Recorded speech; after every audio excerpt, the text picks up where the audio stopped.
தமிழக வெற்றிக் கழகத்தின் வரலாற்று சிறப்புமிக்க தேர்தல் வெற்றிக்கு பிறகு இன்று ஒட்டுமொத்த தமிழகத்தின் பார்வையும் சென்னை பனையூரை நோக்கியே திரும்பியிருக்கிறது. A2B Mobiles, Sales, Service and Accessories, car stand அருகில், பஸ் நிலையம் எதிரில் உளுந்தூர்பேட்டை மற்றும் சென்னை மெயின் ரோடு, எலவனாசூர் கோட்டை, உளுந்தூர்பேட்டை. செல் 99902241. நேற்று வெளியான வாக்கு எண்ணிக்கை முடிவுகளில் தமிழகத்தின் புதிய சக்தியாக உருவெடுத்துள்ள தவைக 108 தொகுதிகளில் மாபெரும் வெற்றி பெற்றுள்ளது. இந்த நிலையில் கட்சியின் அடுத்த கட்ட அரசியல் நகர்வுகள் குறித்து ஆலோசிப்பதற்காக அக்கட்சியின் தலைவர் விஜய் அவர்கள் இன்று காலை பனையூர் கட்சி அலுவலகத்திற்கு வருகை தந்துள்ளார். சட்டமன்ற தேர்தலில் எந்த ஒரு கட்சிக்கும் தனிப்பெரும்பான்மை கிடைக்காததால் தமிழகத்தின் தற்போது தொங்கு சட்டசபை ஹங் அசெம்பிளி உருவாகியுள்ளது.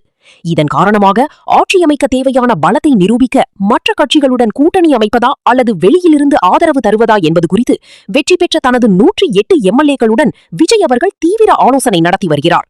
குறிப்பாக தவேகாவின் ஆதரவை நாடி முக்கிய அரசியல் கட்சிகள் பேச்சுவார்த்தை நடத்தி வருவதாக தகவல்கள் கசிகின்றன.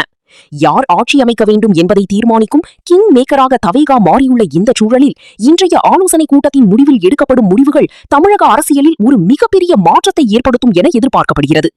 பனையூர் அலுவலகத்தில் தொண்டர்களின் கூட்டம் அலைமோதி வருவதால் பாதுகாப்பு பலப்படுத்தப்பட்டுள்ளது. இதுகுறித்த அதிகாரப்பூர்வ அறிவிப்புகள் விரைவில் வெளியாகும் என தெரிகிறது. தொடர்ந்து இணைந்திருங்கள் நமது பிரைம் இந்தியா டிவியுடன்.